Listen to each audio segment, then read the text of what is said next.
Welcome to the fine print, ladies and gentlemen. I'm your host, Caleb Teskey, coming at you with an extra, even more fantastic guest today.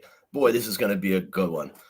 I've been lining this interview up for maybe a year and a half, I think. I'm super excited to be here tonight. I also do want to do my usual stuff off the top.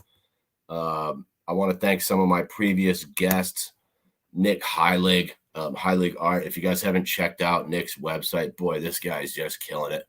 Had a really great time chopping it up with Nick the other day. There's some of his artwork, really great stuff. Christian and Jennifer Engel from Ratu's Cannabis Supply. Some really great folks down in Wilmington, Vermont, running a beautiful dispensary. And of course, Leslie Engel-King from the Foundation of Cannabis Unified Standards. We had a great talk about workers' health and safety in the industry. And before I bring my guest out, I'd like to just announce a couple things I got coming up as well. On Tuesday, the 28th, I've got my man, Tom the Ganja delivery guy, coming back. Maybe Jen will be with him. That would be amazing if that happened. They have recently been licensed since our last interview, and I'm excited to get them back on. I've got Doe Smith from Doughboy Farms here on the 30th.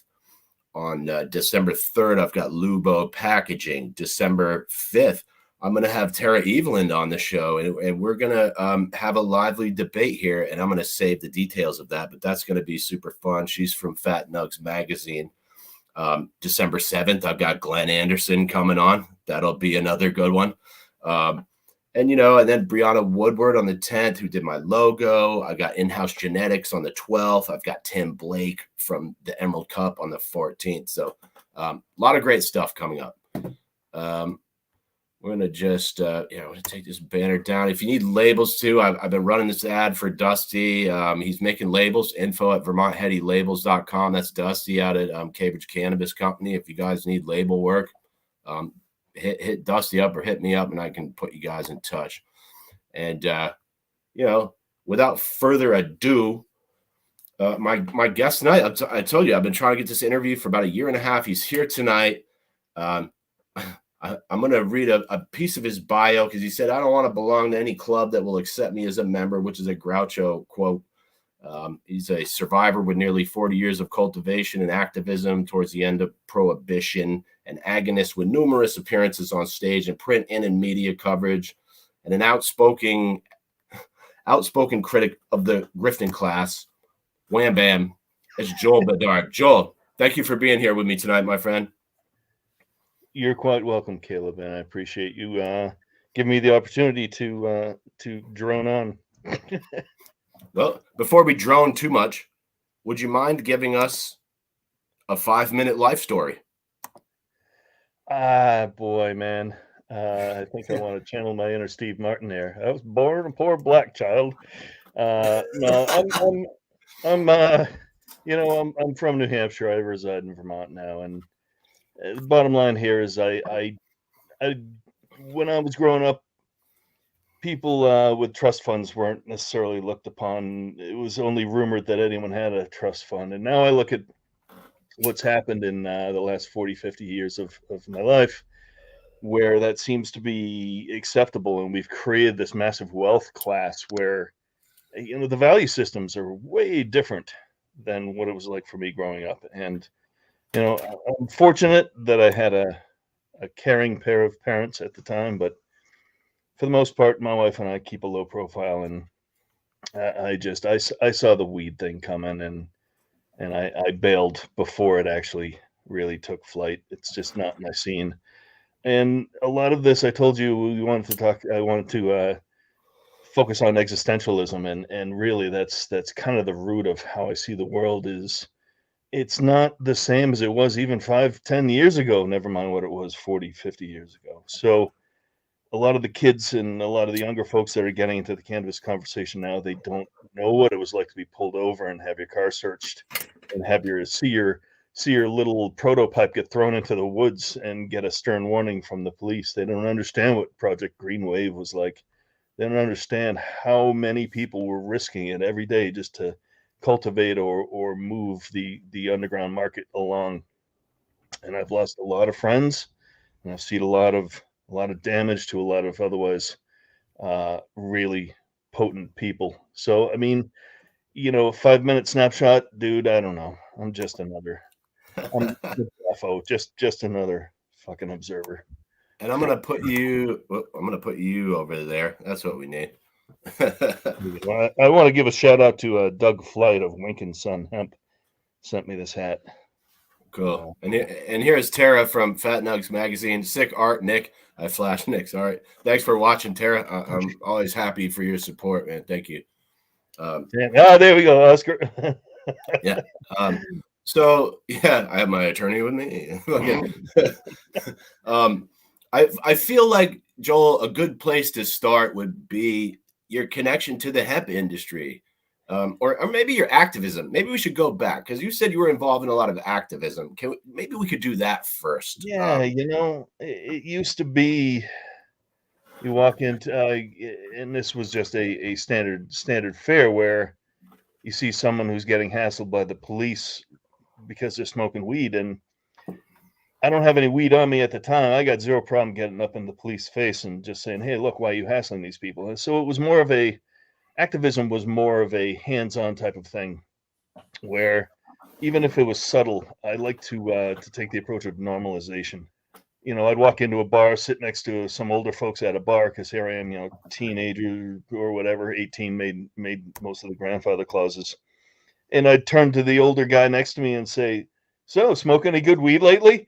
And every head at the bar would turn and glare at me, and I'm like, I will keep asking that question until I get an answer.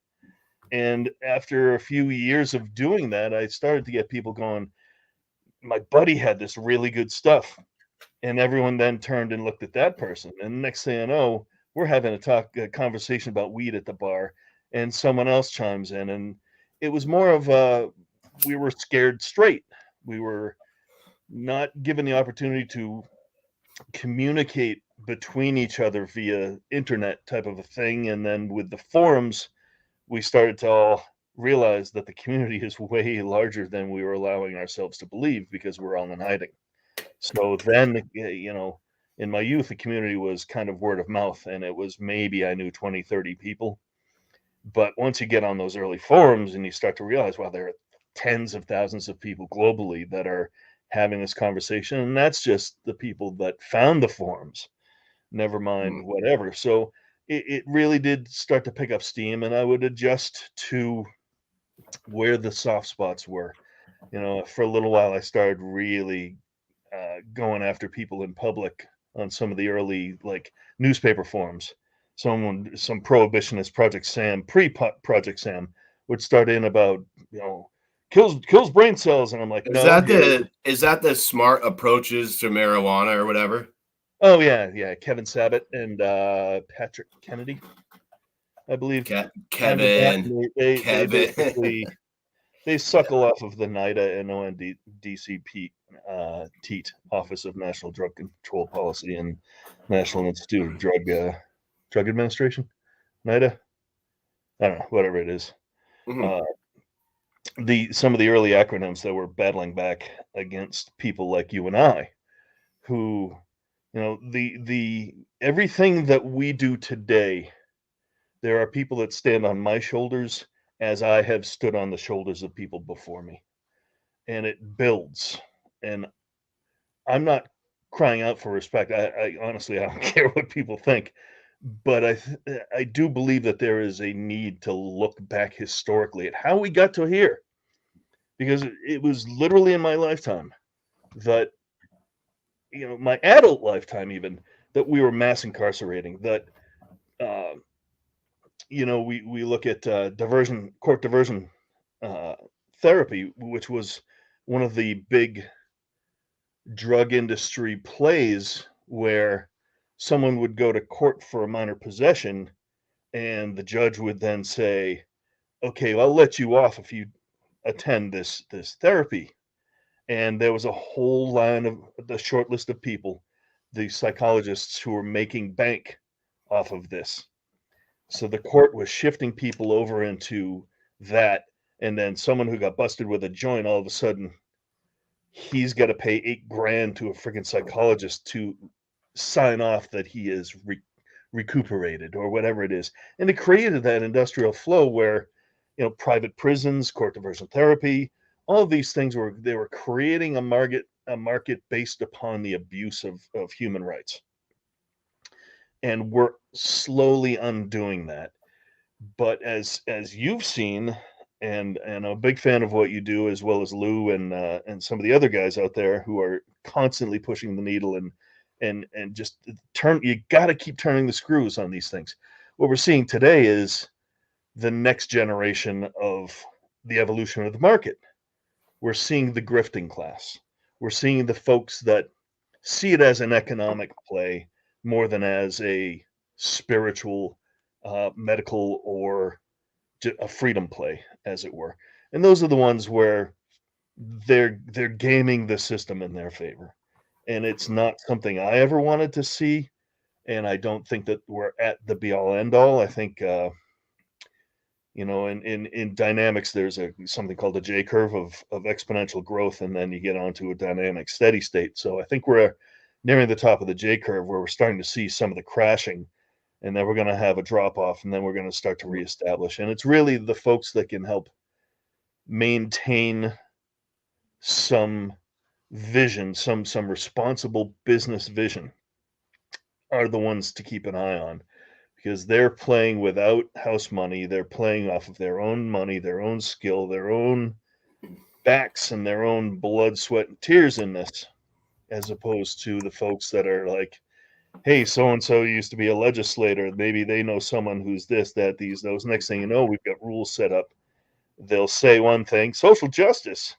And then in the back room, they're like, how much of the pie can we keep for ourselves before we trickle some out and still get to call it social justice? Cough. Yeah. And dude, I've told you this one before, where I was banned from a conference in Southern Vermont because it was based on storytelling. And at the end of it, I was asked by someone in the audience, how does an individual get to make some money off of this for a small farm that can then diversify? And I was like, well, the concept of social justice is that everyone has an equitable opportunity and everyone has an equitable income base. So when you have multimillionaire septuagenarians who come and say, we've got this, and they try and basically take the pie and tell you, here's a small slice, that's not social justice. And that's exactly what was going on. And so when it turns out that some of those very multimillionaire septuagenarians were indeed the primary sponsors of this conference, they got me banned from it. But at least I got the joy of watching them seethe in the room by the exit. I'd like to slap a couple comments up here real quick, Joel. This is from Tara again. She said, hey, Joel, thanks for your years of dedication to the industry. Your legacy matters. Thank you for sharing your story. I am an existentialist myself. Great idea for a show, Caleb. That actually was his idea. Sorry, Tara. But here's one from LinkedIn from a guy named Scott Giannotti. I want to slap this up. He said, Kevin Sabet promoted decriminalization, and people look at that as prohibition. It's not. He was trying to say that medical marijuana requires being on the drug schedule like every other drug, so we can't deschedule. And then a follow-up, he did a really bad job conveying the message, LOL. Yeah, Sabbath's been backpedaling forever, so long as he gets his piece of the action. I mean, ONDCP and NIDA, we have to understand, especially NIDA was the funding source for Mahmoud El Soli down at the University of Mississippi with the cannabis research facility. And so here's that's where they do where all the product comes from for medical research, right? Or something. Yeah, but it's funny that he was taking federal money to research cannabis and owned several patents on cannabis technologies. But it is ironic that the patents that he owns are on suppositories, so he's a true government worker.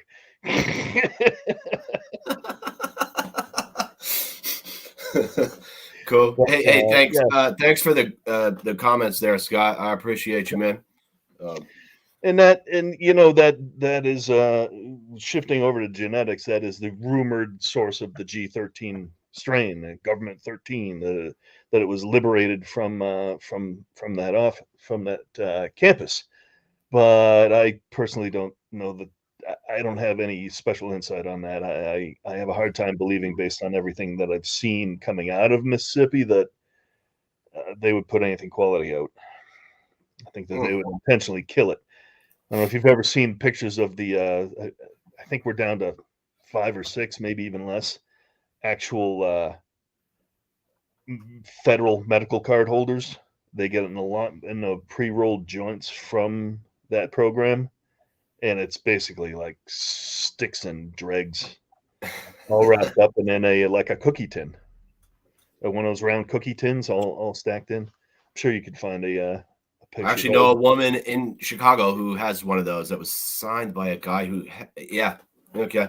We'll get to that later. Yeah.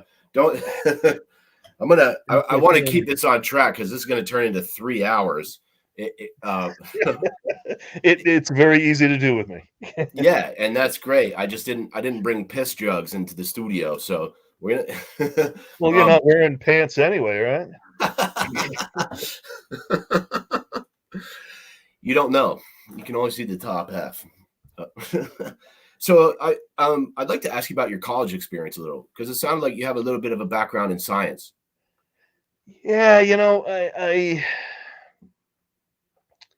I'm of a weird iteration of human thinking machine, in that I graduated from high school in '86, and when I attended the University of Vermont for undergrad, there was definitely a dearth of knowing exactly where I wanted to go and what I wanted to do.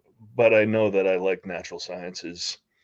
One of my first paying gigs was with the United States government, actually, Youth Conservation Corps, Department of the Interior, Fish and Wildlife. And I really like the idea of being around fish and trees and all that stuff. And I got to UVM, and I'm like, okay, I could be a forestry major, but I don't really like the people in the forestry program. There was nothing inherently wrong with them, but I just could not relate. And the environmental studies program, well, was neat, but it was science. It was light on science, and it ended up going round and round and round. And I grabbed the idea that I really wanted something in ecology, because I see systems, I see quantum, and I've been looking at everything from a quantum mechanics view for decades now.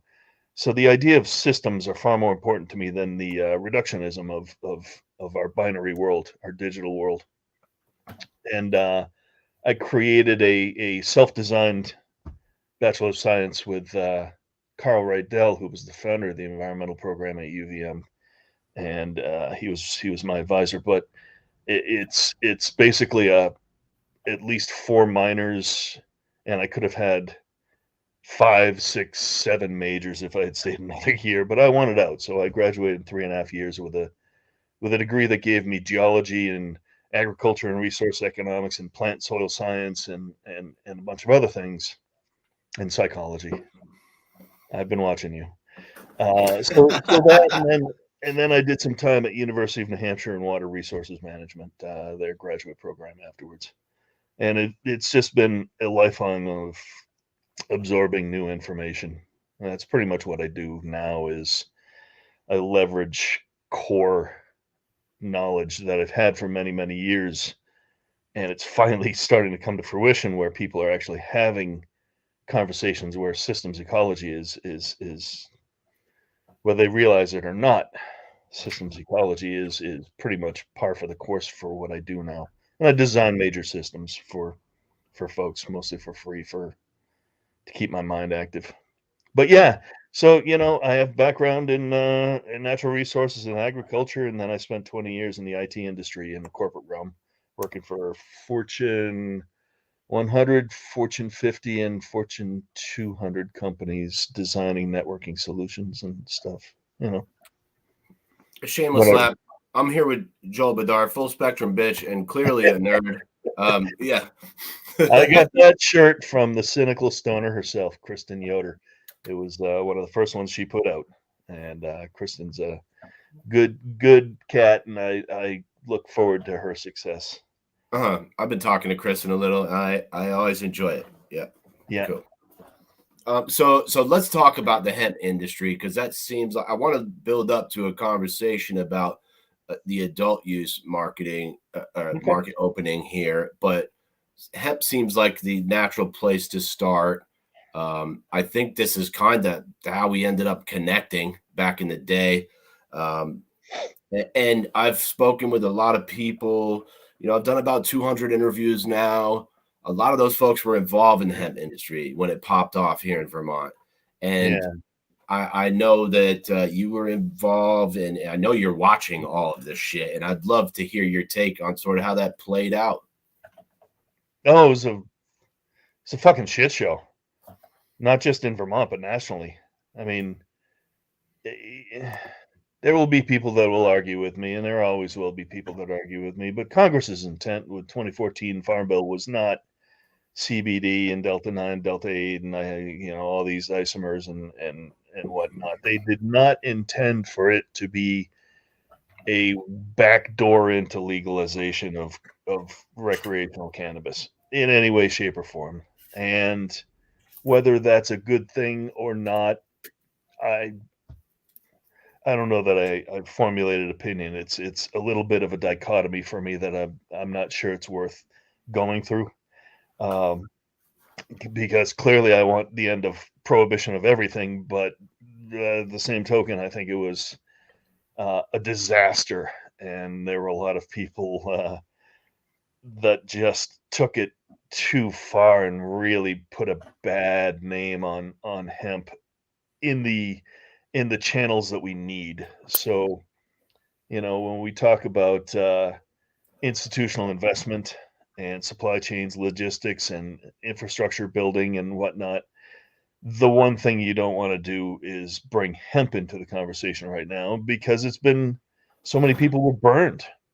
We overproduced and overpromised, and the wrong people got involved. A lot of money was made, a lot of money was lost, and a lot of people were hurt. And I backed off as soon as I started getting stories of legacy farmers that were committing suicide because they had put their entire family farm on the line for CBD grows. And I was Wow. like, this is, I did what I thought was right to create a commodity crop in the grain and fiber industry. And it was a mess. It was a mess, man. Suicides, huh? That's pretty heavy. Well, yes, yeah. I mean, I like to tell. I used to like to tell people that, look, I'm not a farmer. I'm the one thing, we've taken their land, we've taken their income, we've taken everything. In many cases, their pride or even their lives. The one thing I'm not going to steal is the title farmer. That is a hard-won title. These people live in the dirt, and the dirt is in them. And if you've never actually been on a farm, if you've never actually worked with a farmer, then you wouldn't understand it. And so seeing people wearing, $1,000 Italian boots out in the field acting like, look at me holding up a piece of dirt, I'm a farmer. And it's like, fuck off. Just stop.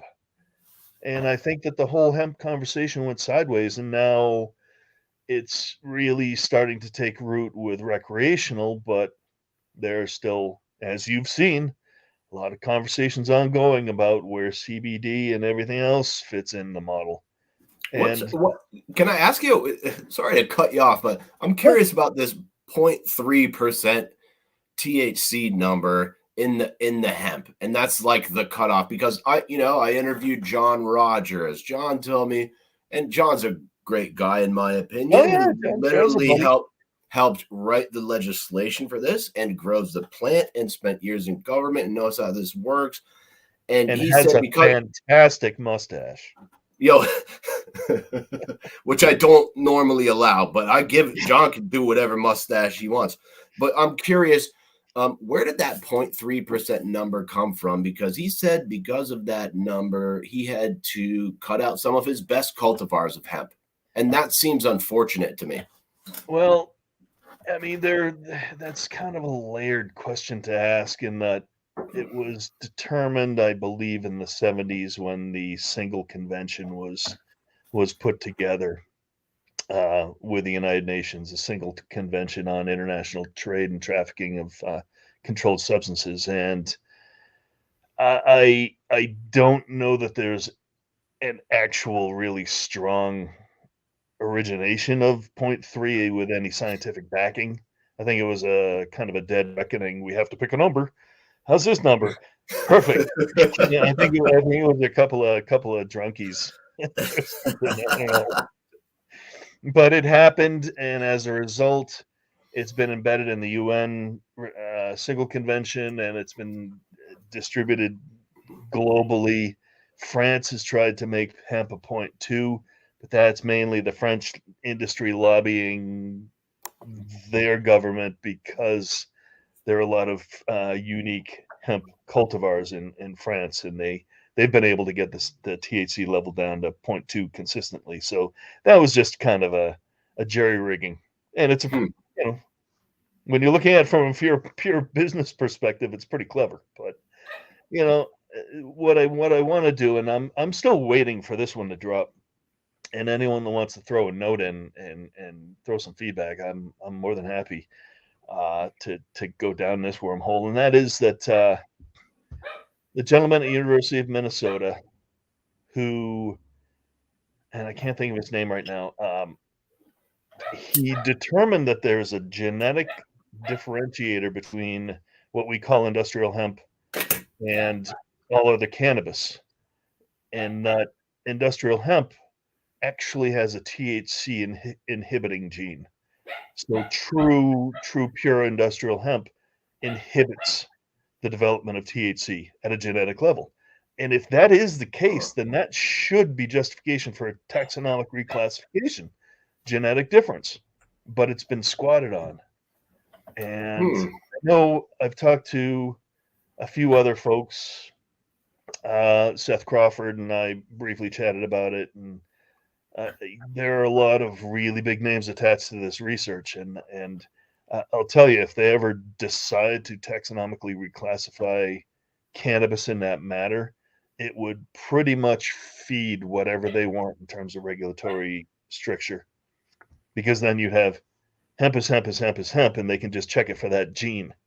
They don't have to worry about any of the other stuff, as opposed to what almost all that CBD flower came from crossing hemp with a regular recreational or medical variety, or just downworking the THC content in it. So it's I'm a little torn on calling some of these hemp varieties Bubba Kush hemp, and it's like, no, please don't.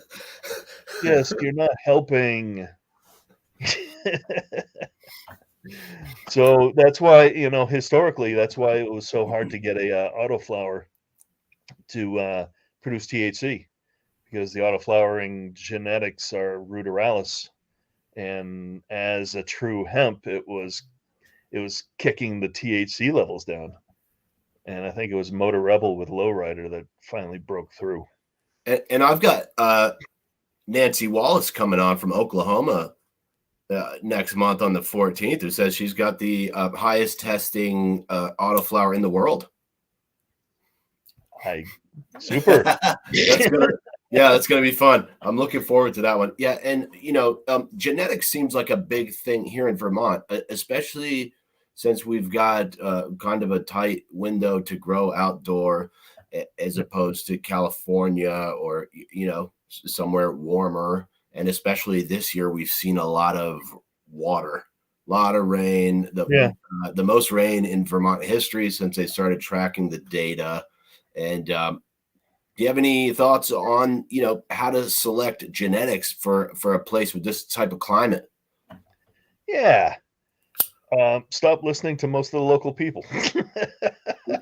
Don't listen to anyone local that hasn't grown outdoors for more than like 20 years.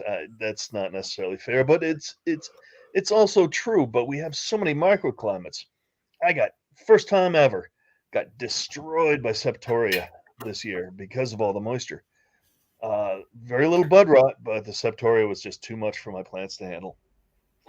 But 5 minutes away, I've got 2 or 3 friends that were growing and never saw a speck of septoria, and it's just like what's the difference? No And shit. yeah, and it's just the autoflower. I'm not an autoflower guy. It's more of a purism thing. I know plenty of people who still aren't into feminized seeds, and I'm. It took me a while to grow feminized seeds, and I'm almost sad that I did because now I start seeds and I'm just like, shit. Was that feminized or was that regular? Do I have to look out for a male? It's either not labeled or I just didn't pay attention. But I don't want to get into the industry. I've got my own little lab. Just keep doing my own thing, and if I get a nice crop, I give it away. Mm.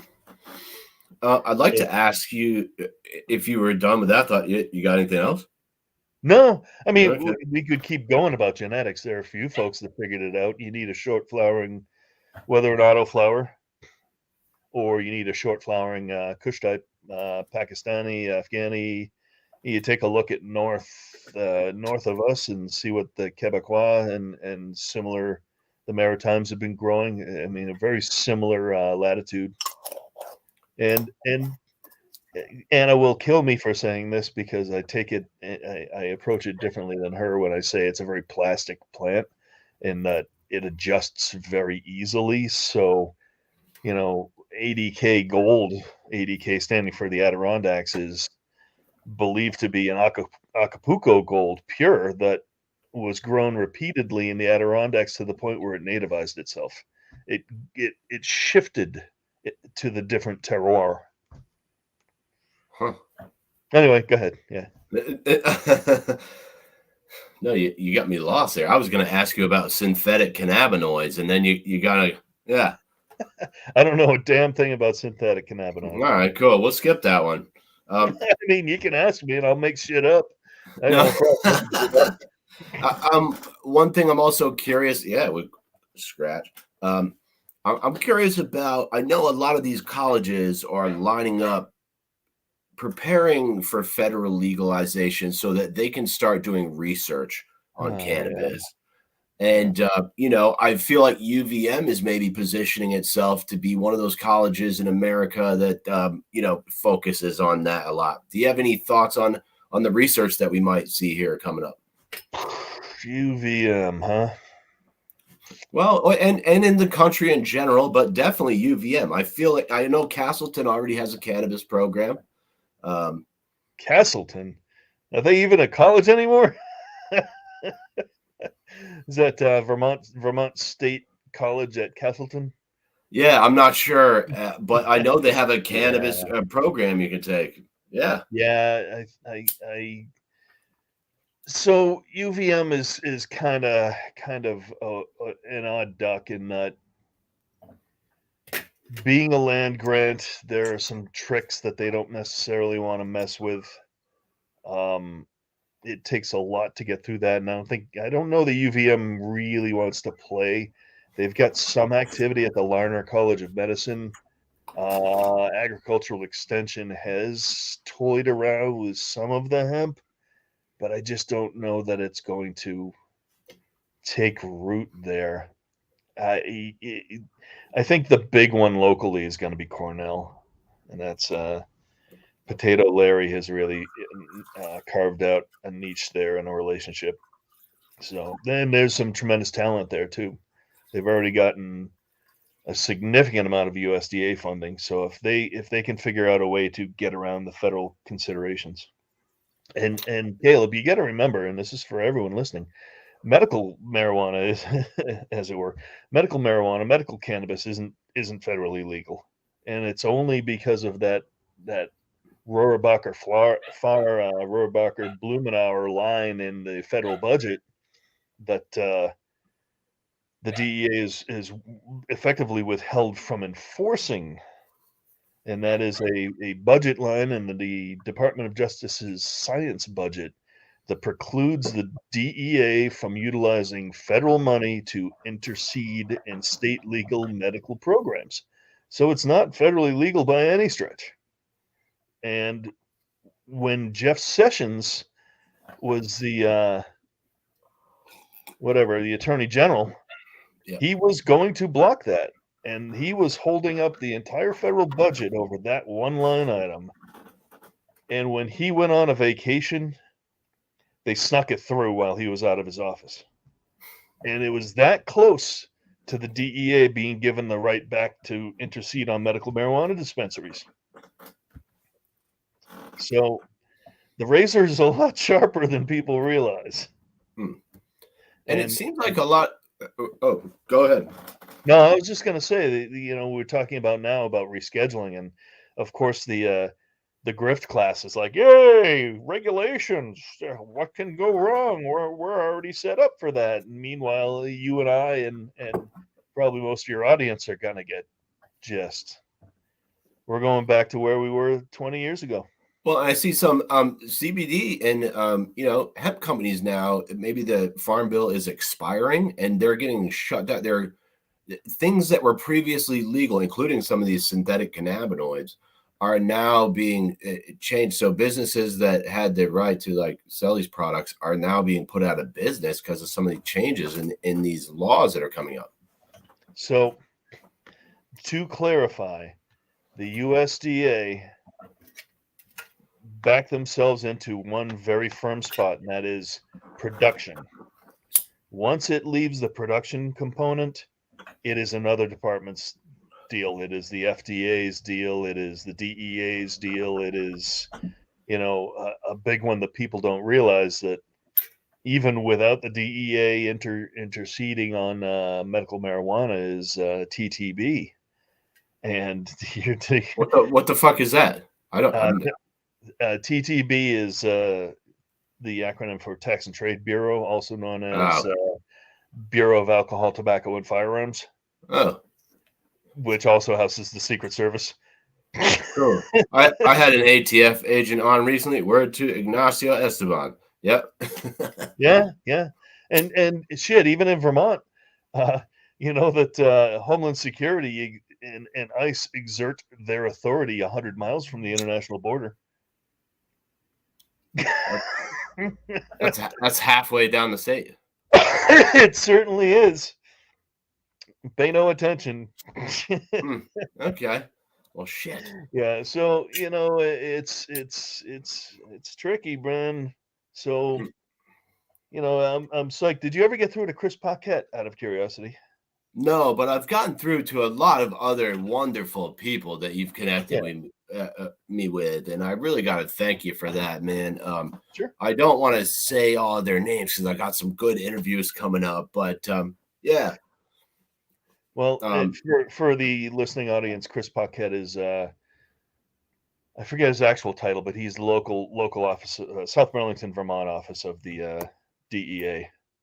I did call the DEA office in Burlington, and I gave them my information, and she said she would pass it along, and I haven't heard back, so I should probably call again and get up their ass. Yeah, Chris is a great guy. It's better when you're calling them than when they're calling you. Let me just put it that way. I like to make first contact. Yeah. Here's a little anecdote. When I first did hemp research back in 2014, I guess it was. I was going off the 2014 Farm Bill, and I had aligned with a researcher at UVM that was separate from agricultural extension, and the DEA sent 2 agents to my house to inform me that just because, and this is literally the rookie investigator's name was Christiana Olagbaye, and yes, I do not believe she was born in the U.S., and she was petrified of my 2 dogs. I mean, to begin with, I had them over a barrel because they utilized federal funds. They utilized DOJ funds to come to my house to attempt to convince me to not grow hemp. And I've got 2 Belgian Tervuren. as you saw, I've got my buddy right to my left there. Um, Sleeping and like a they were rock. just Yeah. yeah, and they were just puppies, and they're happy-go-lucky. They're very well adjusted, very well trained. This woman almost couldn't get out of the car. She was deathly petrified of these Belgian shepherds, and I'm like, wasn't that on the application for the DEA? I To mean, not be a coward. or must be comfortable working with drug type animals, drug type dogs, Belgian shepherds. It was just a Oh, weirdest. like a Malinois. Yeah, I have Tervuren, which are the Oh, long-haired version. okay, cool. Yeah, yeah. All right. Yeah, she's and her big line was, "But it's marijuana."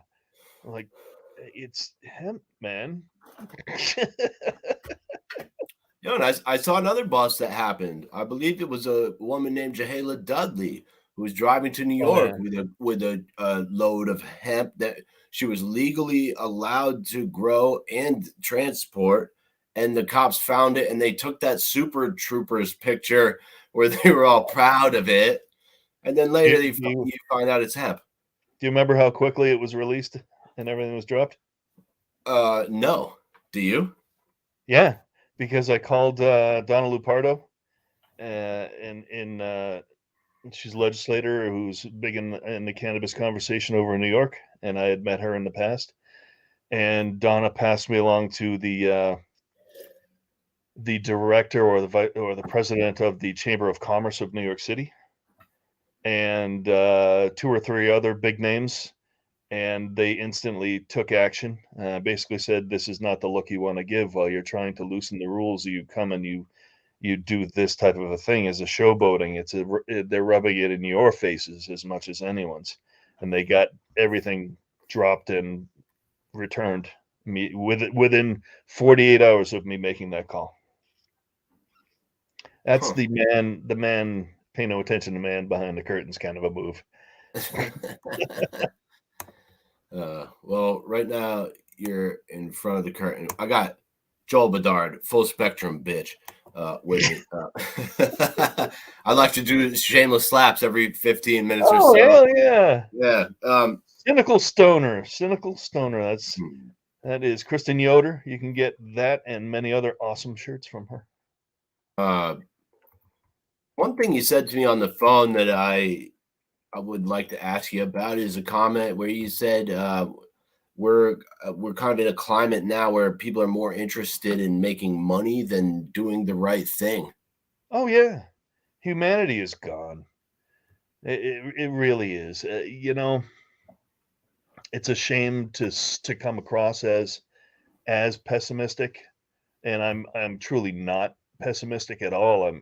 I'm always looking on the bright side of things as able, but when I look at this cannabis reality and I see people that are hurting each other to make money, and I see the rise of the anarcho-capitalist mentality of, as long as I'm getting my money, I don't care what happens to you. And it's the sense of community is no longer there, or at least if it is, it's shifted. I don't know that what's going on in Vegas is necessarily community so much as it is just kind of a hoedown. You have a friendly network, Caleb, and I've got I cut mine way down, but it's who's that? Banana Man? Oh, you can hear that? Yeah. Yeah. Tasha just got home, so that's all the dogs screaming at the door. No. God, these mics are good. I want to thank everyone who helped me get this set up because apparently the audio is great in here. I got the door closed and everything. Yeah. But I went to Vegas last year, and I'll tell you, like, it was a weird vibe. Some of the best people I met when I was outside trying to get away from all the chads Yep.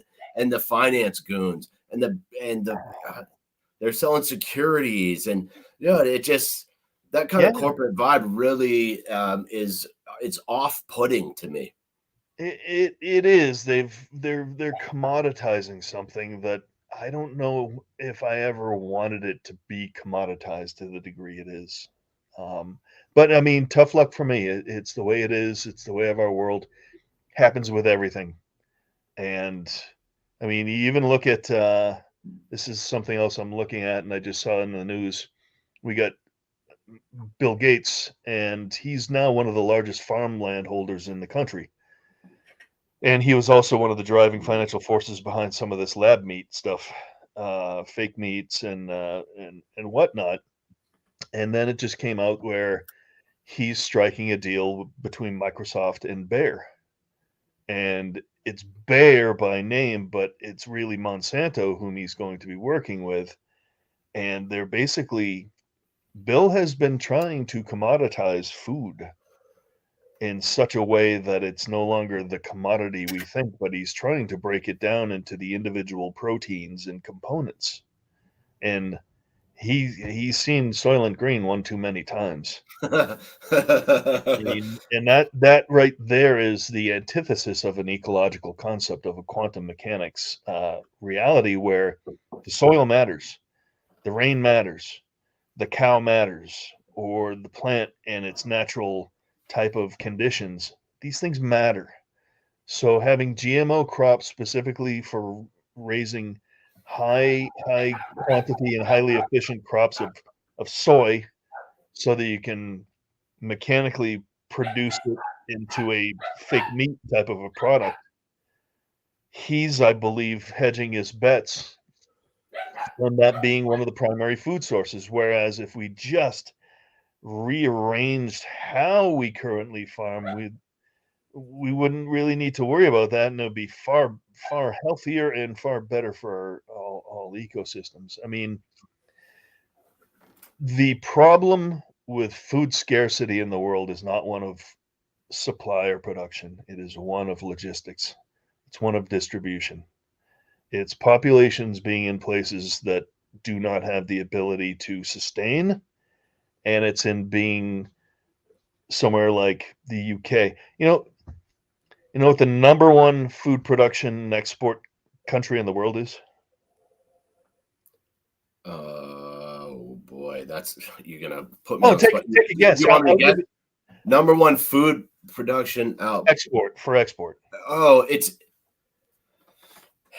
I'm gonna guess China, but I also think there's some weird shit going on in the Netherlands with this vertical farming that I've seen. It's Amsterdam. Yeah, okay, cool. Yeah. So, all right. Well, the Netherlands, yeah, the Deutschland, as it were. So the Dutch are putting out that much crop, and that's one of the reasons you're seeing it behind the scenes. Ukraine, it's about their access to resources, including their land. Russia was working with the Chinese to put a tunnel underwater into Crimea so that they could basically have a way to get from China to the Crimean area and the Ukrainian area directly. They're whether it's good or whether it's bad, I'll let someone else decide. That's not for this call, but it's all about the bread baskets, and the U.S. is in for a humdinger because the Ogallala is upside down now, and we have for a long time been looking at another potential dust bowl.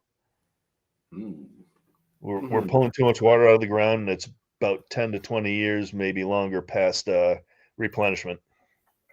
Word to James Ellers and Marguerite Edelman from the Vermont PFAS Coalition. So, yeah. The environmental issues are going to be huge coming up here. And, especially as they try to increase the population of Vermont, because we need the bigger tax base or something. Whatever Phil Scott keeps saying. Yeah. I find that thing about Vermont, especially the Chittenden County, as it were, and some of these other folks that are aiming for higher offices. There's a duality. Is what they want to be seen looking like and what they're actually doing. And it exists here where I live in a town that's one of the wealthiest in the state, and probably equally racially constituted, and it was intentionally gentrified back in the 1950s. There were rules put in place ban the building or existence of mobile homes here. So the state came in and said you can't do that, and so the town said okay.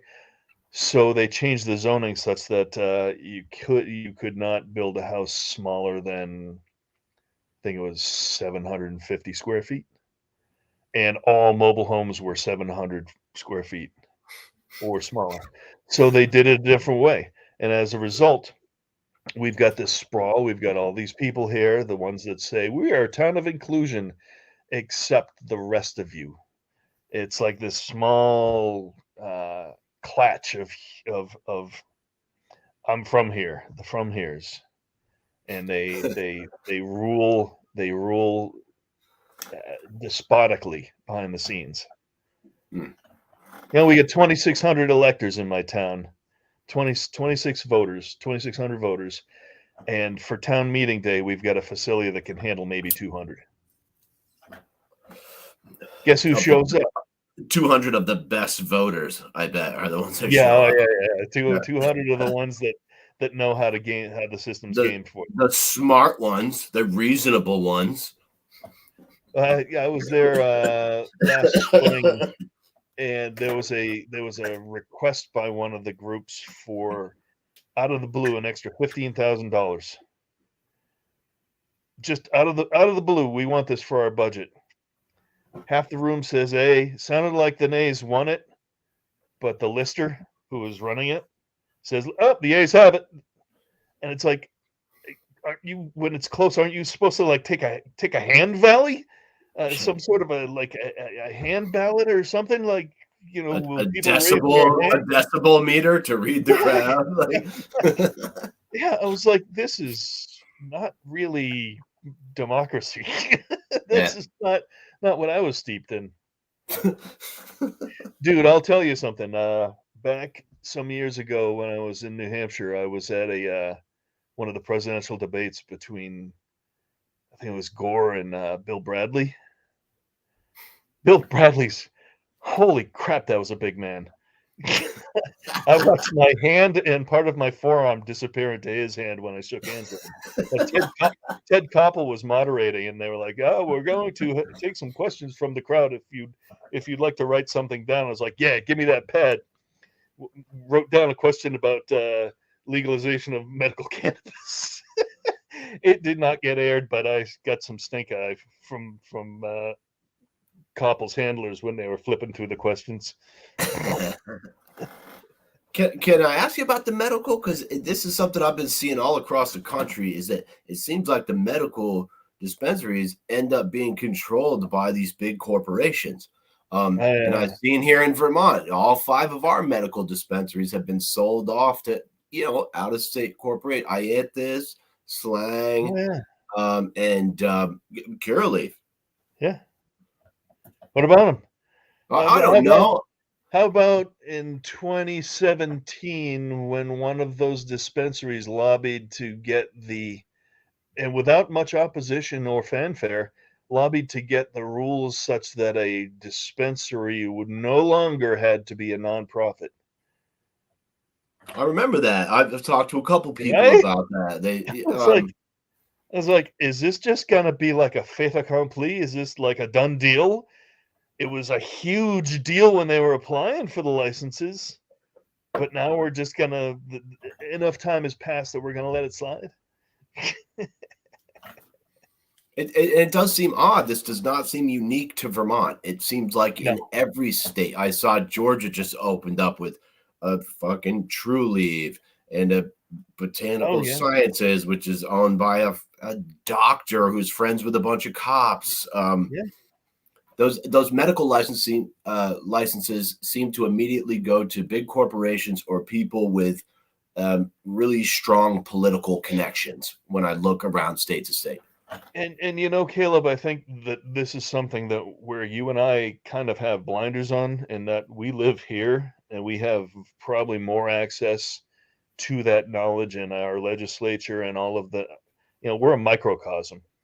A lot of these states, especially like Georgia, Georgia's probably not the most enlightened populace, And they've got what's the big industry in Georgia? Forestry, paper, and then peaches. I thought you were going to say peaches. That's what I would have gone with. That'll come later. That's what she said. If they keep reelecting Marjorie Taylor Greene, how can we expect them to have an enlightened understanding of the intricacies of cannabis? That's a great question. Yeah, and it seems unfortunate because it seems like a lot of people running these medical facilities really have no experience with cultivation or manufacturing or anything. It seems like a lot of hedge funds, finance guys, shit like that, who really just don't understand the plant or the culture at all, in my opinion. Oh, they think that they can just do what they do and it's not going to make a difference, and they're going to fall flat on their face. And that's fine, that's the natural course of things, but there are so many people that can get hurt in this, from your end of things and the dispensary worker, the trimmers, the small businesses that are trying to get off the ground, just be part of something they feel is bigger.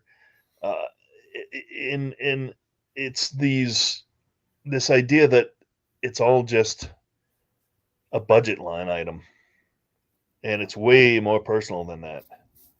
And that's, I think, part of where I was saying the grifting class, where humanity gets lost, because you see these companies, and the first thing that they went and did was bring in migrant farm workers, and it's like, for fuck's sake, really? We've got pretty good amount of cartel growers in the country as is. At least they're making money.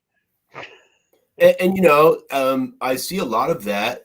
I worked in the service industry for a long time. A lot of the restaurants around Vermont are bringing in the J1s, and they don't even call them like that. That's what they refer to these people as. Hey, these are the J1s. It's like, yeah, they come here on a visa. They stay for 3 or 4 months, take a college class, and leave. At the hotels a lot, the ski resorts, there's a lot of that. And personally, I think we're going to see a lot of that in the weed industry. I think we're going to see a lot of these big corporations, just as soon as it's federally legal, and move to that type of, hey, we'll bring them here when we need trim jail. We need you to go to trim jail. We'll fucking bring a bunch of Guatemalans up. And I actually kind of like those programs, because it does give a lot of those kids work super fucking hard. But I think a lot of people who exploit those programs are trying to undercut local labor markets because they don't want to pay people. That is correct. We want you picking our tomatoes, just not living here. Yeah. Once you're done with the harvest, you can go right back to whatever country you came from. All right. I want to dial this back in, because you made another great comment about cops and lawyers getting involved in the game because they think they're the smart people in the room. From the research that I've done, I've looked at Michigan, where the head of the Cannabis Regulatory Agency is a former state trooper. I've looked at some of the process here in Vermont, and I found law enforcement every step of the way, or members of the criminal justice system. And I'd love to hear maybe your thoughts on that, or why you made that comment. There's a little chicken and a little egg to this one, in that I think early on there was probably a misguided or naivete to the idea that we'll keep the prohibitionists happy by having Big Brother in the room, by having someone from law enforcement overseeing this or involved in making sure that nothing bad happens. And I believe that opened a crease, and it opened an opportunity for abuse, because the assumption, of course, is that nothing bad ever happens behind the blue wall. and all we did is just trade one form of criminality and oppression for another. And it's unfortunate. Clearly, we'd like to look at leadership and see a reflection of ourselves, or at least someone that we feel we can relate to in some way, shape, or form. But you know, for me, especially, I see some of these people in these meetings that are running these meetings, the CCB or whatever, and I'm like, God, 30 years ago, I'd swear you were the guy that pulled me over. And it's just, I don't, it doesn't, it's grody. It doesn't feel right. But, it's not a battle I'm going to go after because I think they've all learned to just leave me alone.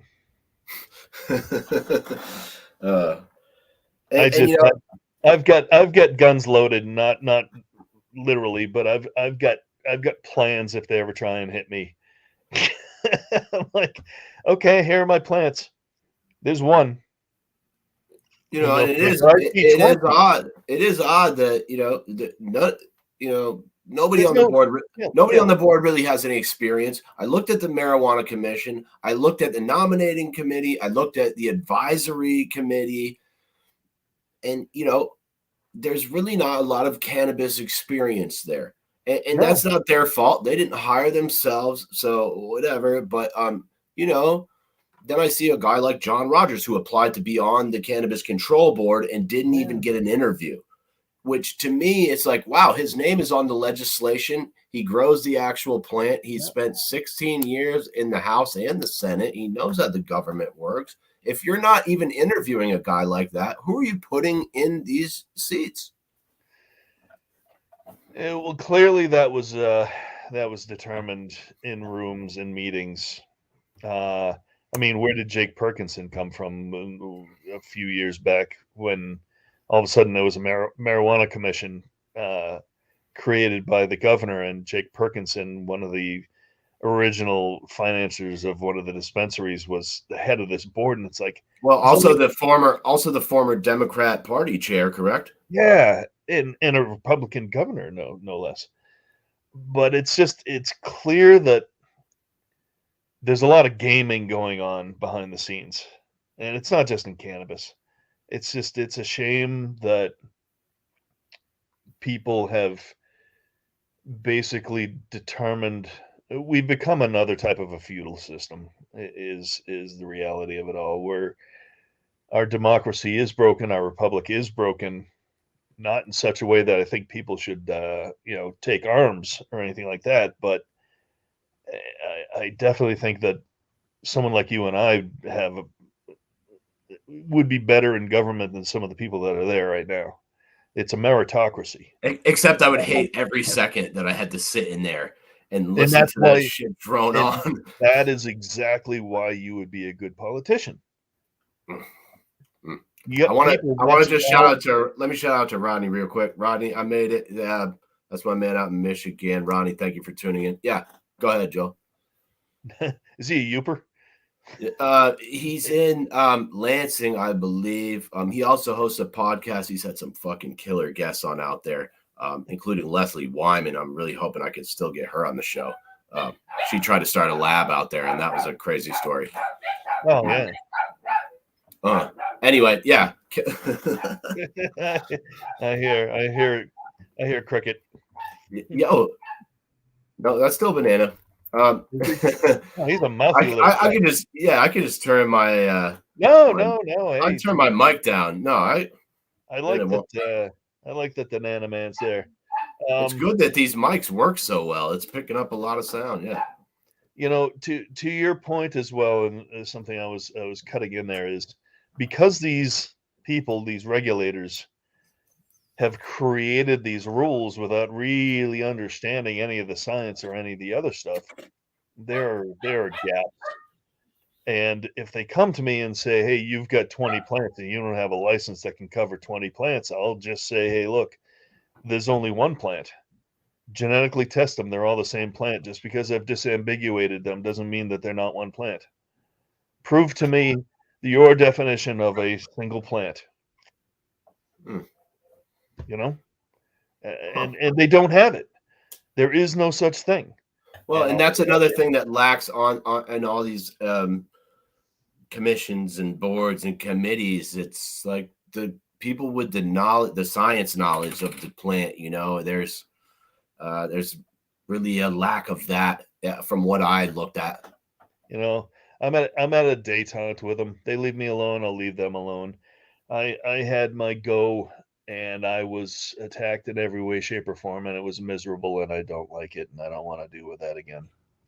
Yeah, what's up? Do you want to talk about that? Because you've told me about some wild shit, man. And it sounds like you were definitely subject to some harassment and different types of things. And well, it was a very small group of people who made concerted effort to delegitimize, deplatform, and marginalize me, and it was I've lived a pretty clean life.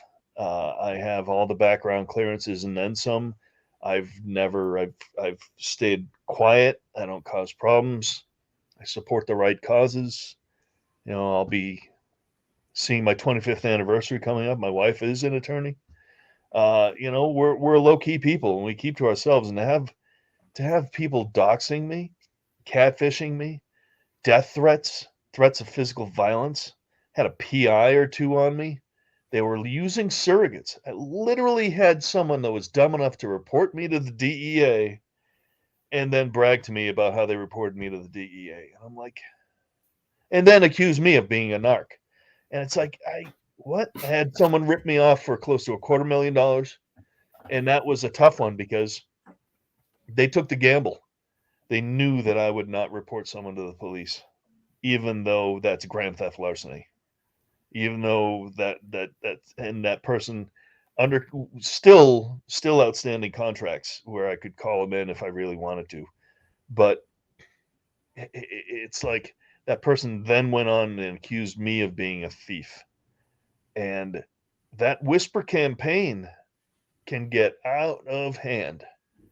And very quickly now, since information travels very quickly. And let me slap that up real quick.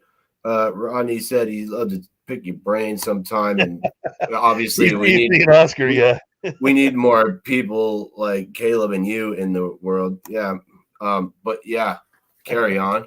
Thanks, Rodney. Yeah. So for those that are paying attention, Oscar Acosta was the real name of Hunter Thompson's attorney, Laszlo. My name is Joel, and I just thought it because I know Caleb. There we go. Has a thing for Raoul Duke. There you go, buddy. I figured I'd be Laszlo, his attorney. Hey, we got Joel Bedard, full spectrum bitch, with me right now. But Caleb, you were in the midst of some question, I believe. Oh, was I? Maybe. Yeah. I don't know. Doesn't matter. I got a couple more for you. I was talking. We were talking about this harassment you dealt with because I've dealt with some shit like that too. I know you have. This lady took me to court for a stalking case. I haven't seen her for like almost a year. It was crazy. I've had people accuse me of taking money from certain people. It's uncomfortable. If I'm being honest. It is. It's a filthy approach where.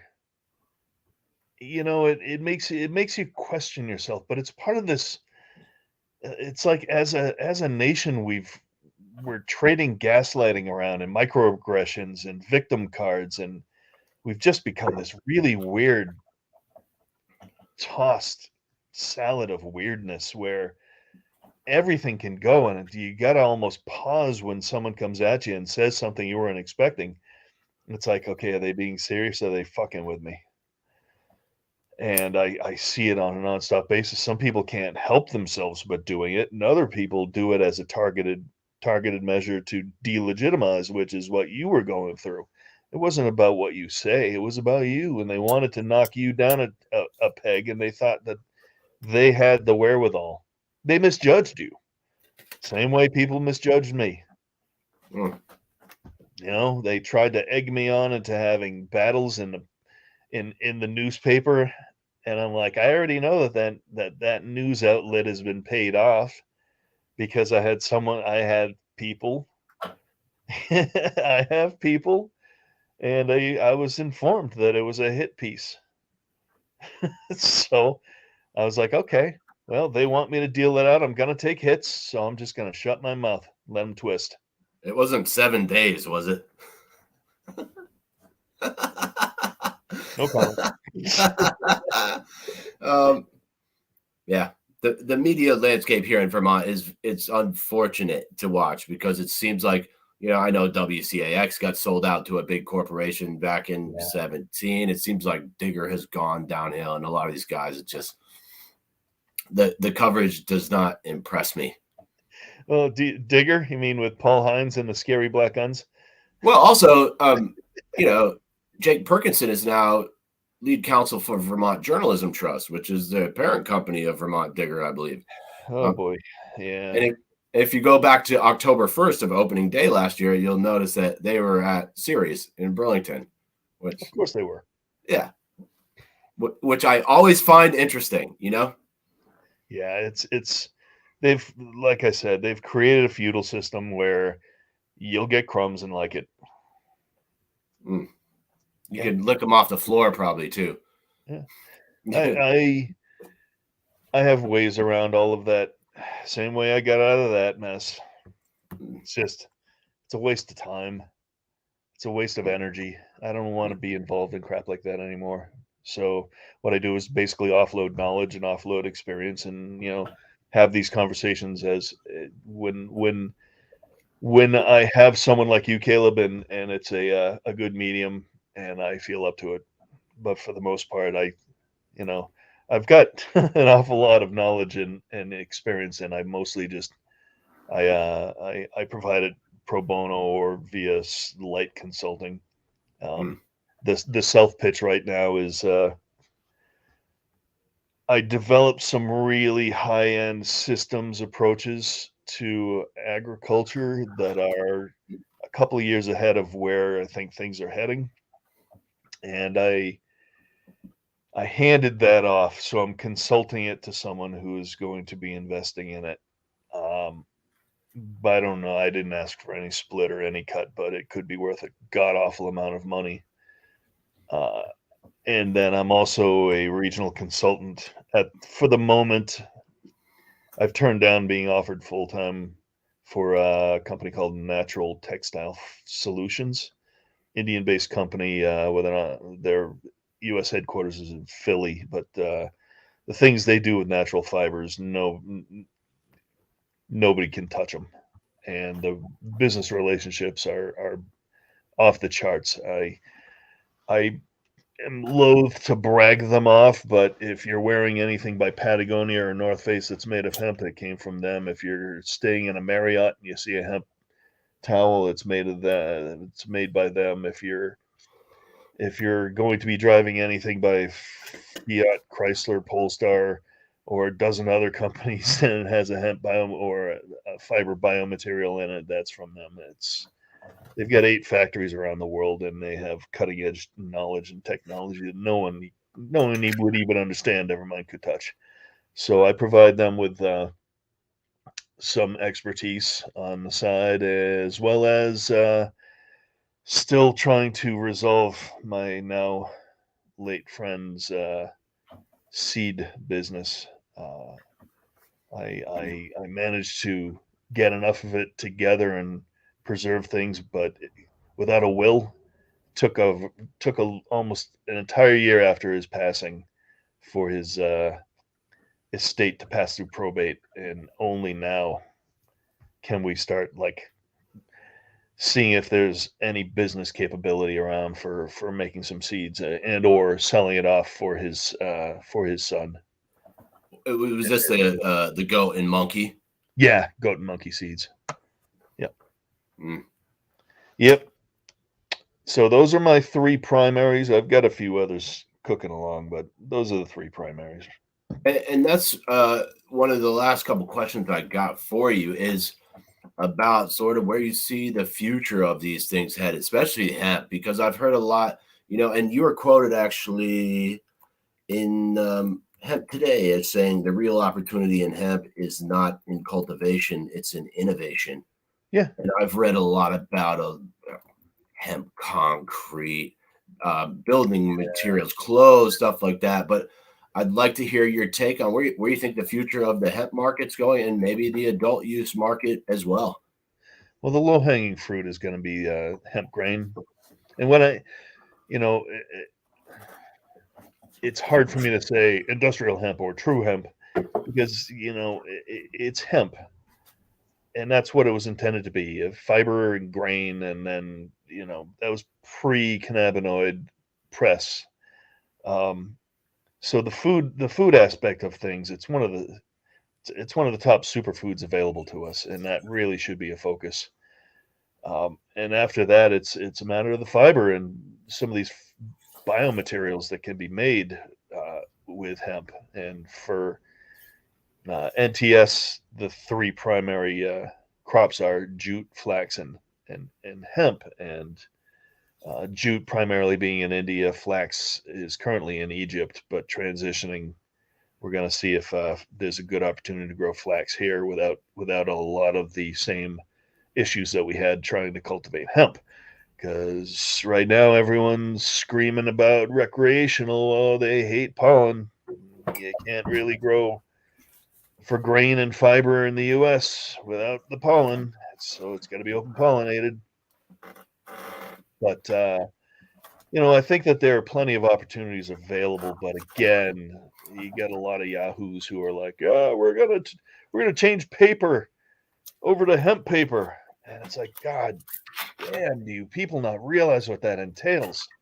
You have an entire forestry industry that runs the tree farm system and loggers that put the feed, the pulpwood into these massive billions of dollars worth of facilities to create the pulping capabilities that are technically spec'd specifically for wood pulp before it goes into paper that is technically graded. You literally want to shred all that stuff out and replace it with net new stuff that is dialed in. You're talking $1 billion just to make it possible. And even then, we can't prove that it's a better ROI. The tree farm system's going pretty good, and it actually sequesters carbon at an equivalent rate. I think the heart is there, but I don't think that there are a lot of people that understand the full economic profile of what these things entail or the logistics. People down in Texas trying to grow hemp. It's like, Texas, man, you're not in either develop your own cultivars or get ready for a long haul, because there are no fiber grain cultivars that were developed for the latitudes of Texas. So, it's a way bigger puzzle than most people are prepared for or capable of. And a lot of the noise, the bloviation, the hyperbloviation coming from certain entities, they're basically they're hanging on to a teat because they've found a way to profit off of excitement.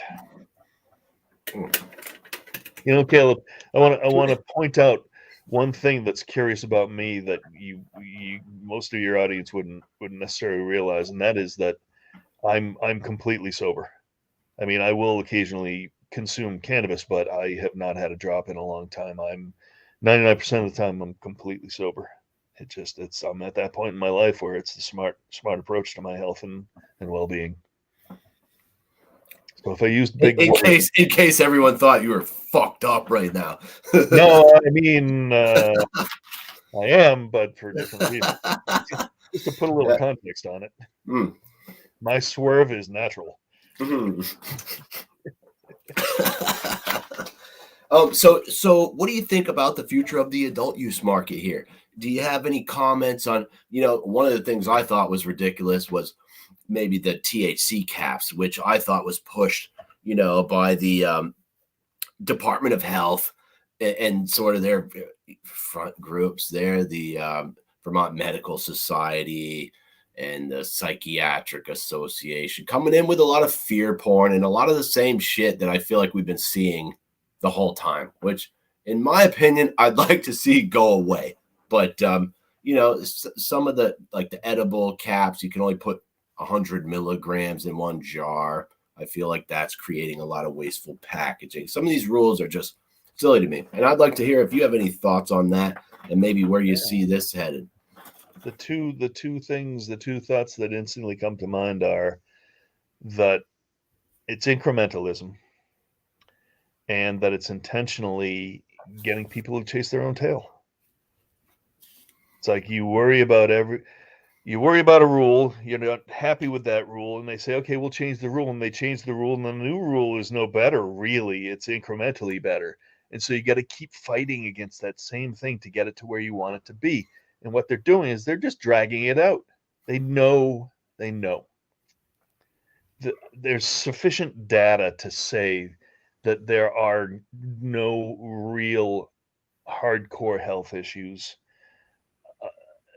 And it's just they come up with all sorts of potential nasties, and it's like, Jesus Christ, you could say that about sugar. And sugar is far worse for the human body than cannabis will ever be. Right? And it's directly marketed to children all the time. Yeah.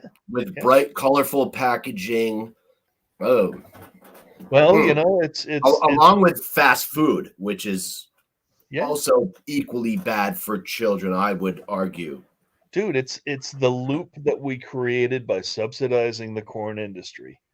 Grow more corn. We have too much corn. What else can you do with corn? You can make syrup. High fructose corn syrup. What's that? Sugar, kinda. Okay, let's do that. Let's use that stuff. And then Big Pharma comes along and says, did someone say diabetes? Yo, and can I maybe ask you about the perfect loop? Can I maybe ask you about Wilford Brimley? I was going to ask you about Hawthorne and maybe their connection with Scott's Miracle Grow and their partnership with Monsanto, which seems to have maybe led to an increase in GMO corn here in Vermont, as well as the use of certain types of pesticides. It's the Hawthorne acquisition. I don't know that's that. So it was Monsanto that bought Scott's. No. Scott's bought Miracle Grow, and then they made Scott's Miracle Grow. And I don't think Monsanto doesn't own Scott's. I don't want to say that. They are partnered through the Hawthorne investment vehicle, right? So Hawthorne is the investment vehicle of Scott's Miracle Grow. And they're partnered through a couple of different nonprofits in the cannabis industry. And I believe that. But Scott's was partnered with Monsanto since before they created Hawthorne together. Yeah, since like the mid to late 90s, somewhere in there. 90. Yep. Yeah. So then Hawthorne was the offshoot to aggregate different labels to be a supply chain aspect for indoor cultivators. Yeah, they bought a bunch of light companies. They bought Lux. They bought, I believe, they bought some. They bought Hydrofarm, didn't they? I don't remember. I have the list somewhere. 40 or so companies, yeah. But then Bayer came along and was like, "Hey, this looks like a great idea," and then they realized, holy crap, that was a shitty idea. As soon as they merged, they lost a bunch of money, right? There was a bunch of lawsuits or something. Yeah, it was over glyphosate, over Roundup. And that's still the class action was one, and then being banned in most of Europe and in other nations. I mean, it's still there, and they're still pimping the shit, but it definitely was a hit. So, they've got a long-term goal, and now that they're teaming up with Microsoft, I think I pointed out where that's headed, because they're not, to my knowledge, heavily vested in any type of meat operations. So, yay. Remember, Tuesday is Silent Yellow. I hated how you brought that way back around. That took me a second. God damn you. Yeah, no, that's probably what they're doing. But, for our Vermont hero, Mr. Hagedorn, I would say that he's. I don't know that he's invited into the big rooms at the bear meetings. I think he's probably close to them, but I just don't see that he's a natural fit based on what I've seen with corporate executive aspects and boards and whatnot. Jim, I got a guy that I work with who's on 6 different boards, and the lowest he makes for being a board executive is $400,000 a year. Is it me? He's- I'd love if that guy was me. No. Shit. No, that guy's not to be named, but he's making over $2 million a year just for sharing his opinion. That's where I'm trying to get, Joe. No, clearly I've expressed that I will do that for free. But I would also do it for $2 million. Yeah. Free or $2 million. That's my price range. If Tara is still watching, I want to wish her a good MJ Biz and say hey to Dustin for me. Yeah, cool. I had a great time talking to Dustin. That was fun. Boy, he was. You guys didn't see that. Look at this. Energetic for me at the time. Dustin Hawksworth from Fat Nugs Magazine. I still got that one up there. Yeah. I watched a little bit and I was like, oh, he's making me tired. You fucking old man. I am old. And I'm on the flip side of some heavy illness and I don't know where my plateau is. So I try to be extra cautious. Well, every time I talk to you, I feel like I say, don't you go dying on me. Yeah. full spectrum bitch. Joel Bedard. Yeah. I'm getting to the end of my stuff here. But I do, one of the last things I want to ask you about is sort of how people get their jobs here in this whole process. Because, right, there was the Marijuana Commission in 2017. It was maybe 10 or 12 people. I don't remember exactly. But then there's a nominating committee in the middle. And then at the end, the governor, the nominating committee vets all the applications, sends them to the governor, and he picks the people on the Cannabis Control Board. And in my opinion, Phil Scott didn't really want legalization, which is why he waited 5 fucking years and just kept kicking this can down the road. And so I'm curious. I don't know if you have any thoughts on this process. Also, the advisory committee was appointed. It's like, one person from Department of Ag gets to pick a person, one person from the Attorney General's office, or, do you have any thoughts on the hiring process here and how that all plays out systematically?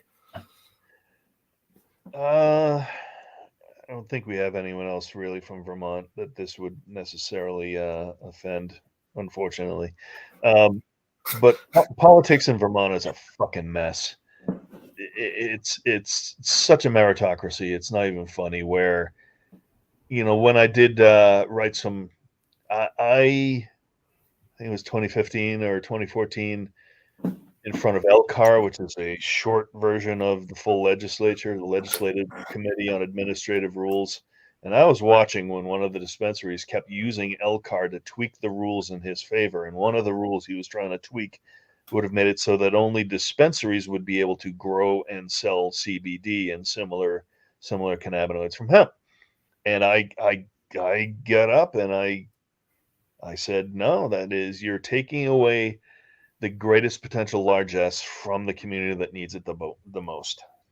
And I vehemently stand against this. This is not social equity. They are trying to aggregate it. And of course, the individual in mine was like, oh no, it was just words. So we didn't really mean anything by it. And it's like, oh, just shut up. No, nobody wants to hear this crap. You're absolutely trying. You game the system at every freaking opportunity. That's why you're still scared of me. And I dictated to LCAR. And after I set the new law, a woman stands up and says, I just wanted to add this note that if there's going to be public funds made available through taxation or otherwise, the Vermont Teachers Association would be very interested in obtaining first right of, and I'm like, holy shit, these people are already lining up for a teat. Like, and you know, you had mentioned VSAC having ties and whatnot. And it's just Tom Little, it's one hand, they're just Sabine Haskell, Julie. yeah. I like Julie, but that's the chain there. Tom was he was co-chair of the Marijuana Commission. Sabine was on the nominating committee. Her son was a former advisor to Phil Scott. And then, you know, you end up with Julie on the board. And I was just always, and I like Julie. I think she's a nice lady with a good heart, but she don't know shit about cannabis. And it seems like the hiring is kind of a circle jerk. It's, I don't know. That's that microcosm thing again. We see a lot of really weird personality quirks. Now I've known Dave Zuckerman, our lieutenant governor, for decades, and yeah, I met Dave last year. He said he's going to come on the show too. Dave, I'd love to have you on still. I talked to his PR guys. Yeah. Yeah. So I presented next to him a couple of times. One at UVM's Davis Center, and the other one, I think at Lang Farm Barn. That was a Women Grow event. And when I was speaking at Women Grow, and there was myself and Dave and one of the founders of I don't even know if they're in business anymore, Women Grow, and Sam Taylor, maybe he was a legislator out of the NEK, young guy. And I get up there and I was just opining the black market, and I've got the microphone and Dave's standing next to me, and he kind of leans over and bumps his shoulder into me while I'm speaking and says, "We don't like to use those words." And I stopped where I was speaking, and I turned and I just stared blankly at him. And I went back. I'm like, "The fuck, dude? Black market was coined during the Bolshevik Revolution. I mean, there's, you know, I'm sorry if I offended your whiteness, Dave, but I'm like, man, what do we call are we offending aliens if we use the term gray market? It's there's a limit to what I can stomach, and that was about it.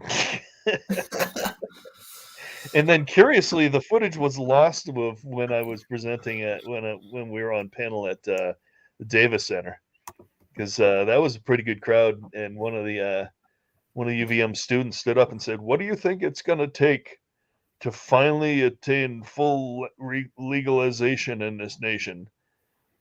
And I looked at Eli. Eli Harrington was moderating. And I looked to my right and I saw a chick from Sam. I saw Dave Zuckerman. And I looked back at the guy and I go, "We're going to need at least one generation to die off." And it was taken in the right terms, but a lot of pearl clutching occurred with that comment. I'm like, well, yes. I believe I have a post somewhere on Facebook that says the same. It's like, I think we're just going to have to outweight these people. Yeah, the angry parents groups, the parents against fun, those types of groups. There's an interesting generational shift occurring right now, and as I'm Gen X, and what we're looking at here is, and that's why we have two 80-year-olds running for president of the United States, is they're relatable to those that control the wealth and authority in this nation. That boomer generation is holding on to this. I've described it recently as willing to mortgage the future for their comfort today. In their dying days, their comfort is more important than the future, because in the end, they don't care.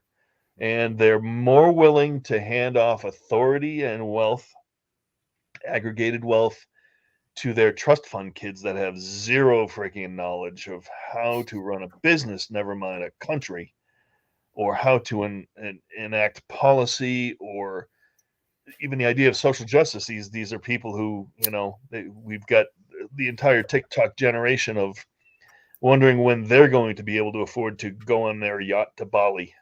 And it's like, that's not real. That's not a realistic expectation. These people are not real. But that's what's happening here. I'm 56. My generation is being skipped over entirely. It's probably for the best because I don't think my generation really gives a fuck at this point, or ever necessarily ever did. No one cares about the 56s. So I mean, well, dude, seriously, Gen X, pandemic. Oh, yeah, there isn't a lot of traffic today, is there? I've been hiding at home for most of my life. I had a good pandemic. It was fun. Yeah, all right, man. Yeah, we went to Hawaii. Oh, a little right after. A little on. after. That's right. I remember that. Yeah. I was busting your balls about planes crashing. Yeah, fuck you. Yeah. Look, I'm towards the end of the shit. I think I'm about out of shit, but I want to ask you if there's anything we missed. Or maybe this lawsuit you're involved in. I know you didn't want to go too deep into that, but that was something that was curious to me. It's one of those things where it's a sleeping dog's lie. Where yes, my company was sued and I was sued, but it was an LLC, so the court does not take kindly to the concept of attempting to penetrate the corporate veil. That's why the LLC was created. So the lawsuit against me was thrown out immediately. But the company was basically being extorted, where we were in contract, but the other person suing us was breaching contract and trying to use the court of public opinion to extort money from us. And they utilized that same media source, and basically I was getting a lot of hate mail and people antagonizing me because that's what they wanted there to be a bad guy, and that's fine, but I waited it out. I was not going to fight it in public. I was not going to do that. I think that's a disservice. I think it's a disjustice. It was basically a contract dispute, and I was in the right, and it did run its course. But at a certain point, the individual suing me kept pouring on and slandering me, and I countersued defamation of character and tortious interference. And when that person was her court documents, I mean, her attorney realized that I was calling their bluff, and he quit, and she had convinced herself. Yeah, I mean, and he was this was like his first case ever, and then he quit. And she's like, I'm still going to do it. And we kept offering to sit down and negotiate, and she kept saying no. And I'm like, the court takes that into consideration when we're trying to not waste the court space. I'm like, I've got you so nailed, it's not even funny. But I had promised my attorney that I would not be mean, that I would not be, that I would take the win and not be a dick about it. And I have stayed that way. But take the win and throw the W up like fucking wit. What I can say is that when her court documents were due 4 days before that point, and we knew that she was not going to be able to provide that documentation, but she waited it out until 4 days before the court date, which is it's a sleaze move, and she came back and said, I'll drop the case, but you have to drop yours. And it's like, now I've got your ass. If I was a complete dick, I would destroy you now, but I'm not, and I promised I wouldn't be. But I did change one thing, and that was I dropped my 2 countersuits with prejudice.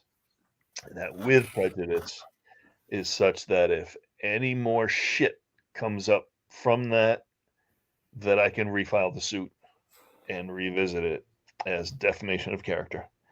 So anytime anyone wants to look me up or look up my company or start talking shit about a case that I won, just note that I could reactivate that suit and name a person, and that you would be doing some serious damage both to yourself and to that now sleeping dog.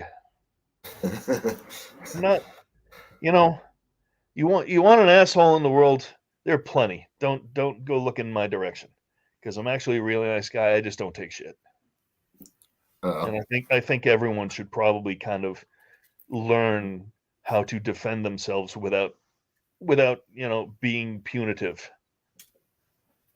I know, Caleb. It's taken you matured quite a bit in the last year. That you get when you're susceptible to being baited, they will bait you and they will find a weakness. These people that want to see you fail, you're actually succeeding in spite of them, and your success. I'm trying. I know. It's a long, as they say, a long road to hoe. And I have a big mouth. Well, that's why you're good at it.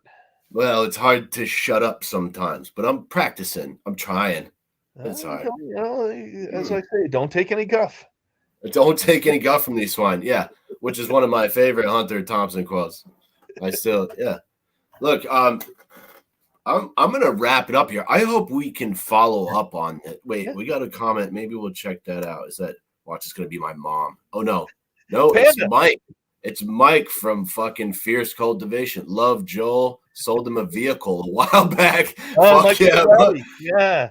Hey, Mike. Mike's a great guy. I like Mike a lot. Say hey to Chelsea too. I'm glad you guys are still hanging in there. Yeah, great people right there. They've been very supportive. I like them a lot. That peanut butter breath is fucking hitting. Right on. I got some of those seeds. Oh. What were you gonna say? I was gonna say Mike played a crucial role in what I was trying to do back in 2014, 2015, and that was again part of the legitimization component. Hemp had not really been viewed as a legitimate business venture by then, but I was like, look, I've got a letter from the USDA, I've got a letter from the DEA, I've got these things that say it is, and getting a commercial loan was more important to me than actually having the vehicle, because the commercial loan starts to build legitimate commercial credit. It's the same thing. Got a tractor with a different commercial loan company, and I went through and I battled for this, but I got a bank account from Northfield Bank, and I actually talked to their VP in charge of it's not security, it's securities, VP in charge of securities. They wanted to understand the legitimacy of these types of things. So it was actually building the foundation for these institutions to understand. And there was a point where one of the farmers I was working with was putting land into Vermont Land Trust, and it was a $600,000 arrangement where they had gotten federal money to do this through Vermont Land Trust, and the local contact was Obi Rasico, I believe. And Vermont Land Trust and Obi both reached out to me because this farmer was growing hemp on that property, and they were concerned that that was going to cause a breach in the use of federal funds to put it into conservation. And I said, nope, here's a permit, here's all this information, and next thing you know, we had convinced a federal program to allow the use of things. All of these are just little battles that I've fought in the background on behalf of other people to help move that needle. Here we go. Here's Mike again. Yep, I was probably the first finance guy to get a cannabis business financed on a vehicle. There you go. Yeah, right on. Word up. Mike's a hustler. Always be. Word up. All right, Caleb, what's up? Well, no. Here, before we get out of here, I always leave the last word. If we missed anything that you think is crucial, it's been a great hour 45 here. Or if you have any shameless plugs or shout outs you want to give, now is the time before we sign off. I want to thank you so much for being here, Oscar. You fucking full spectrum bitch. Yeah, if you got any last words, this is for you right now, Joel. Thank you so much, man. I appreciate it. Yeah, I want to get people thinking about an interesting, something that's interesting to me, and probably most folks don't realize. When you consider that most of Caleb, your generation and younger generations were raised in a scenario where internet technology and the digital reality was everywhere. But that's all based upon coding that is binary in nature, ones and zeros, zeros and ones. And because of that binary coding, it's not quantum. It's not a flow. There's no real systems or ecological approach to 99% of the data that you take in on a daily basis. And that is why I can tell you that short of true quantum computing, artificial intelligence is nothing to worry about because it's all based upon binary. Binary means that there is a gap between the points, and that is a point of vulnerability in everything. So there you go. Word up. How about that? I if you're done, I'm going to sign it off, man. Yeah.